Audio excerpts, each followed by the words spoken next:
अस्सलाम वालेकुम। पैसे खिदमत है। कहानी बादशाह और उसकी बेटियां। प्यारे दोस्तों की एक बादशाह था जिसकी बहुत बड़ी सल्तनत थी। उसकी 7 बेटियां थे मगर बेटा कोई नहीं था।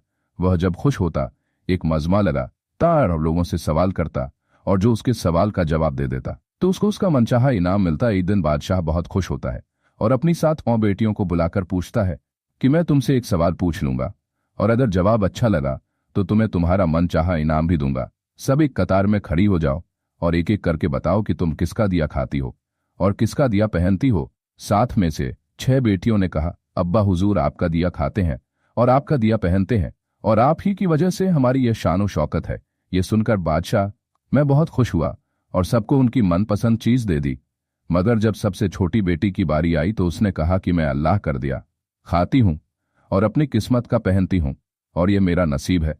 बादशाह यह सुनते ही आप बोला हो गया और कहने लगा, तूने मेरी नौकरी की है, तुझे इसकी सजा जरूर मिलेगी। शहजादी ने कहा, जो खमाबा हजूर। बादशाह ने सिपाहियों को हुक्म दिया कि जाओ उसे जंगल में छोड़ाओ। मैं भी देखता हूं कि यह मेरे बगैर कैसे अल्लाह कर दिया खाती है और अपने नसीब का पहनती है। शहजादी से तमाम जेवरात वापस ले लिए गए और हंसता हाल कपड़ों में बगैर किसी साजो सामान के पाशा के हुक्म के मुताबिक जंगल में तन्हा छोड़ दिया गया। लेकिन शहजादी बहुत पुरसुकून वक्त में धीरों और कि अल्लाह पर तवक्कल और भरोसा था कि जो उसने रिस्क और ऐशो इशरत मेरे नसीब में लिखी है वह मुझे जरूर मिलेगी। सब सिपाही शहजादी को छोड़कर वापस चले गए।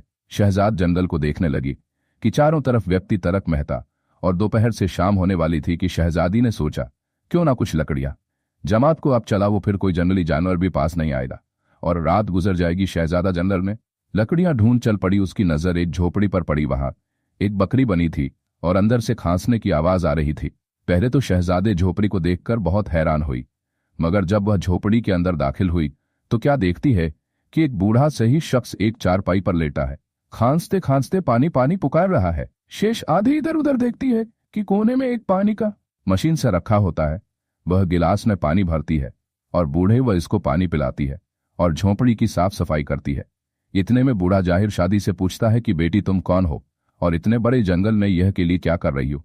तब शहजादी उसे बताती है, तो यहां कैसे पहुंची। बूढ़ा जाए उसे झोंपड़ी में ही रहने का बोलता है और कहता है कि मैं शहर में काम करता हूं, सुबह शहर चला जाऊंगा और आर्थिक के बाद आऊंगा। तुम यहीं रहो, छोकरी में खाने का सामान है और नदी पास है, वहां से तुम घड़ा भर के लिए आना। सुबह को बुरा सहित शहर चला जाता है। शहजाद यहां अकेली झोंपड़ी में साफ सफाई करके बकरी का दूध निकालती है। आधा अपने लिए रख लेती है और आधा बाहर कोने में नौत में डालकर रख देती है कि रात को कोई जानवर भूखा प्यासा होगा तो पी लेगा और अंदर आकर सो जाती है। सुबह सवेरे जब शादी होती है तो क्या देखती है कि दूध का बर्तन खाली और पास एक लाल पड़ा है जो देखने में बहुत ही नायाब और कीर्ति मालूम होता है और पास में शाम के निशान भी मौजूद होते हैं।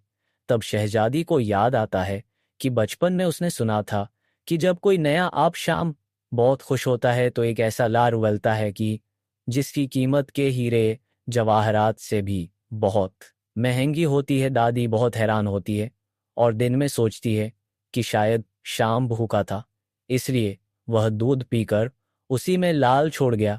फिर वह लाल उठाकर पास रख लेती है और फिर अगली रात शेष आधी बर्तन में दूध रख देती है और अगली सुबह जब जाती है तो एक लाल पड़ा होता है। ऐसे ही करते करते 7 दिन गुजर जाते हैं और शहजादी के पास 7 लाल जमा हो जाते हैं और उस दिन बोर्ड रात जैसा आ जाता है। तब शादी उसे लाल दिखाती है और सारा वाकया बयान करती है और बूढ़े राइस को 3 लाल देती है और कहती है कि शहर जाकर ये लाल भेज दो और आते वक्त अपने साथ महल बनाने वाले मजदूर ले आना।